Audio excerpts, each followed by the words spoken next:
చేయలేకపోయినాం. మరి ఇవాళ మీ ఆశీర్వాదంతో పెద్ద కుర్చీ కొడంగల్కు కదిలొచ్చింది. మరి ఈ 10 ఏళ్ళు మీరందరూ కలిసికట్టుగా ఉండాల్సిన అవసరం ఉంది. మళ్ళా 100 ఏళ్ళు రాజకీయం చేసుకుందాం. 2034 వరకు మన కొడంగల్ నియోజకవర్గంలో రాజకీయాలు గుంపులు గ్రూపులు పక్కన పెట్టండి. మనం కలిసి కట్టుగా పని చేసుకుంటేనే రాష్ట్రానికి దేశానికి ఆదర్శంగా కొడంగల్ని మనం తీర్చిదిద్దుకున్న వాళ్ళం అవుతాం. ఇవాళ దేశంలో ఒక నియోజకవర్గం ఎట్లా అభివృద్ధి జరగాలి అని అంటే కొడంగల్ పోయి చూసి రావాలి అని అనుకునేటట్టు ఉండాలి. గానే మా కిషన్ నాయక్ ఉన్నాడు, సార్ మా ఊరికి కరెంటు లేదు, సబ్ స్టేషన్ ఇస్తే నీకు మంచిగా ఏంది యాటను కోసి దావత్ ఇస్తాను. మరి ఆయన ఒక సబ్ స్టేషన్ కోసం ఎక్కడెక్కడనో తిరిగి కర్నూల కాళ్ళు పట్టుకొని ఆయన తెచ్చిన. ఇవాళ ఒక్కటి కాదు 100 కావాలంటే మనం సంతకం పెట్టుకుంటే అయితే ఒక్క సబ్ స్టేషన్ కోసం ఆయన కన్నమ్మ కష్టాలు పడాల్సి వచ్చిందారే మా కిషన్ నాయక్ అడిగే మరి ఎట్లనైనా చేయాలి కదా తండాలకు అని. మరి ఆయన సబ్ స్టేషన్ తెచ్చుకున్నాం. ఒక్కటి తెచ్చుకుంటే పెద్ద విజయం అన్నట్టు అనిపించింది. ఇవాళ 400 kV సబ్ స్టేషన్ పరిగికి తెచ్చుకున్నాం. ఇవాళ పెద్ద ఇండస్ట్రియల్ పార్క్ 2000-3000 ఎకరాలల్లా పెద్ద పెద్ద పరిశ్రమలు దేనికే ఇవాళ మనము లగచర్ల దగ్గర మనం పెద్ద పరిశ్రమలే కట్టుకుంటున్నాం. డైరెక్ట్ కోస్గి నుంచి ఇంటర్నేషనల్ ఎయిర్పోర్ట్ వరకు 300 ఫీట్ల రోడ్డు ముంబై పూనా ఎట్లుంటుందో అంత గొప్ప రోడ్డు ఇవాళ మనం తెచ్చుకుంటున్నాము. ఇవాళ కొడంగల్ చౌరస్తా ఆ ఎల్ల ఎట్లుండే ఇవాళ ఎట్లా తయారవుతుంది. ఆ ఎల్ల ఈ గుడికాడికి వస్తే ఎన్ని సందులు ఎన్ని గొంతులు ఎన్ని గుంతలు ఎట్లుండేనో మీరందరూ చూసారు. ఇవాళ మనం కట్టుకోబోతున్న గుడి నమూనా ఆ పక్కన కనిపిస్తుంది. అందుకే మిత్రులారా ప్రతి ఊర్లో చిన్న చిన్న సమస్యలు ఉంటాయి, భిన్నమైన అభిప్రాయాలు ఉంటాయి, అక్కడక్కడ భేదాభిప్రాయాలు కూడా ఉంటాయి. కానీ నా సూచన ఒక్కటే, రాజకీయాలకు అతీతంగా మనం వ్యవహరించాలి. మనందరం కలిసికట్టుగా ఉండాలి. మీరందరూ కలిసికట్టుగా ఉంటే ఎన్ని 100 కోట్లైనా ఇవాళ మన దగ్గరికి తెచ్చుకునే పరిస్థితి మన చేతిలో ఉంది. దౌలతాబాద్లో వెంకటేశ్వర స్వామి గుడి ఆయల్లటి నుంచి కళ్ళలు కారణం దౌలతాబాద్ చెరువు మీద కట్టాలని. కోస్గిల వేణుగోపాల స్వామి మా నరేందర్ మున్సిపల్ చైర్మన్ ఈయనే ఉండు, ఆయన సర్పంచ్ అవతల దిక్కున్నా నేను ఎమ్మెల్యే యువతల దిక్కున్నా దానికి ఏదైనా చేయాలని అనుకున్నాం.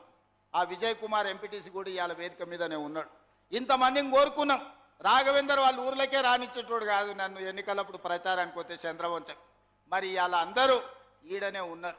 వేణుగోపాల స్వామి గుడి కట్టుకుంటున్నాం, పాలిటెక్నిక్ కాలేజ్ కట్టుకున్నాం, కోస్గి చౌరస్తా పెంచుకున్నాం, రోడ్లు వైడనింగ్ చేసుకుంటున్నాం, మనకు గుండుమాల్లో మోడల్ స్కూల్ తెచ్చుకున్నాం. ఆయన సురేష్ వాళ్ళందరూ నిలబడితే ఇవాళ నేను ఒకటే మాట చెప్పదలుచుకున్నా, మీరందరూ నిలబడ్డారు కాబట్టే నేను ఏడ పోయొచ్చినా మీరందరూ ఈడ కూర్చొని చక్కదిద్దిండ్రు కాబట్టే ఇవాళ మనం ఇంత గొప్ప అవకాశం వచ్చింది.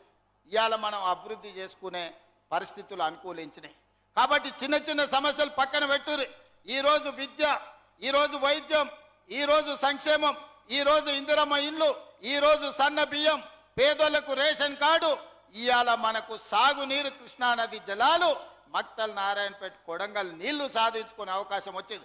రైల్వే లైన్ తెచ్చుకునే అవకాశం వచ్చింది. సిమెంట్ ఫ్యాక్టరీలు కట్టుకునే అవకాశం వచ్చింది. దేశంలో ఉండే గొప్ప గొప్ప పరిశ్రమలు రాబోయే 2 ఏళ్లలో కొడంగల్లో పెట్టే ఏర్పాటు ఇవాళ పెద్ద ఎత్తున జరుగుతుంది. మరి ఇన్ని పనులు జరిగినాయంటే మీ బిడ్డ పెద్దోడైంది కాబట్టి, మీ బిడ్డ ప్రయోజకుడైంది కాబట్టి 2009లో మీరు నాటిన మొక్క ఈరోజు పెద్ద చెట్టు అయి పండ్లు కాస్తున్నాయి. ఆ చెట్టును కాపాడుకున్న బాధ్యత మీది. ఆ చెట్టుకు కంచేసి కాపాడితేనే 10 కాలాల పాటు ఈ కొడంగల్ నియోజకవర్గం ఎక్కడికి వెళ్ళినా కూడా మా వాడు ఈరోజు ఈ స్థాయిలో ఉన్నాడు, మేము ఏడికెళ్ళినా తలెత్తుకొని నిలబడతామని ఈరోజు మనందరం మాట్లాడుకునే పరిస్థితి.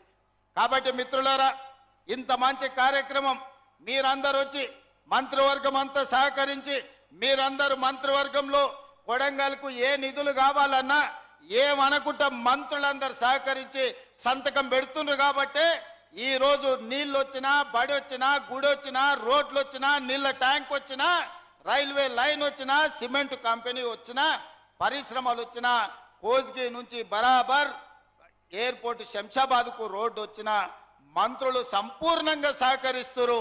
మరి మీరు ఆ మంత్రులకి ఏమి ఇచ్చినా రుణం తీర్చుకోలేరు. కాబట్టి పెద్ద ఎత్తున సప్పట్లు కొట్టి మా అక్కలకు చీరలు, కుట్టు మిషన్లు ఏమిచ్చినా ఆ మంత్రులందరూ సహకరిస్తారు.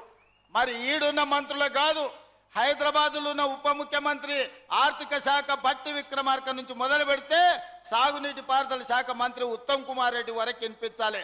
గట్టిగా సప్పట్లు కొట్టాలి, ఇంకా గట్టిగా.